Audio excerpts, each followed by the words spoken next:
দেশ গ্রামে বেড়াইতে না যাই আন্নারা যদি ঢাকা শহরে বই বই একবারে গ্রামের ফিল পান তাহলে কেক্কা লাগে কন্যা। আসসালামু আলাইকুম আন্নারা, কেক্কা আছেন? আই আলহামদুলিল্লাহ ভালোই আছি।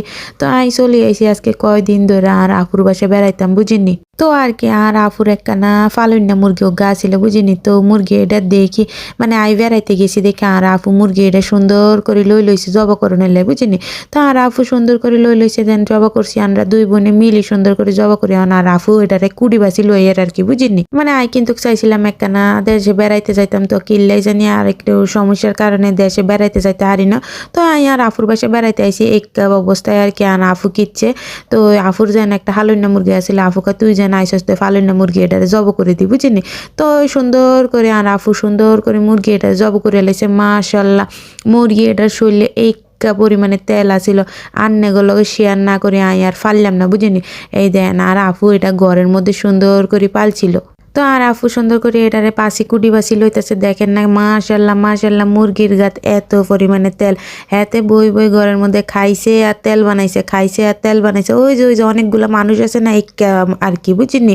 মানুষ যেমন কতগুলো বই থাকে লড়ে না সরে না খালি খায় আর শরীরের মধ্যে তেল বানায়, এইরকম ভাবে মুরগি এটাও ভাবে তেল বানাইছে বুঝিনি। তো আই আর কি আফুরে কই আফু আন্নে যেন মুরগি এটারে ফালছেন, আন্নে গু চাপ করছেন মুখ চাপ করছেন, তো আন্নের একখানা মায়া আছে না।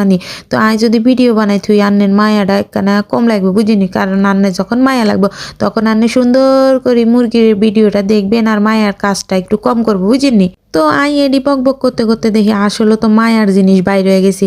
মুরগি জবা করার লগে লগে দেখেন কতগুলা ডিম আছিল মুরগির ফ্যাডে, মা গো মা, ডিম না আন্ডা, কতগুলো আন্ডা আছিল। আন্ডা দেখি তো আরে হরণ হচ্ছে, তা কি ইত্যা করতাম তো জবা করিয়া লাইছি। তো মায়াটা করে কিলা বইবে এই তো ফাইনাল গোস্তগুলা দেখেন কেক হয়েছে, খুব সুন্দর গোস্ত ছিল। তো আর আফুর আবার একটা বদভ্যাস আছে, হেতে না আবার লগে লগে আদা রসুন বাটন ছাড়া কোনো গোস্ত মুরগি রান্না করে না বুঝিনি। তো আই আফুরে একখানা আদা রসুন বাড়ি দিছি আর আফু যেন সুন্দর করে রান্না করে আর আই যেন বালা করে খাইতে পারিম বুঝিনি। তা আফু রান্না বহাই দিছে, আই কই আফু একখানা ভিডিও করতাম, আফু কই করবি না ওমা তুই কিনলে ভিডিও করতি না করবি না। তো আর আফু সুন্দর করে ময় মশলা কষাই সুন্দর মতো আর আফু একখানা নিজের পরিমাণ মতো ময় মশলা সব দি এবারে সুন্দর করে কষাই লইছে বুঝিনি। তারপরে দিছে একখানা হানি দিয়ে আবার লাড়াচাড়া দিছে, তারপরে এবার দিয়ে দিব।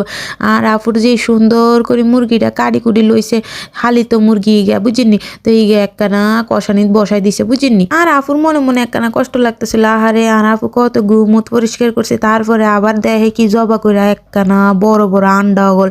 উমা গো কয়দিন পরে তো আন্ডা এগুন খাইতে হইতো, আহারে বেচারা মুরগির আন্ডা দেখি আর আফার একখানা মনটা খারাপ হয়ে গেছে। যাই হোক তারপরে আর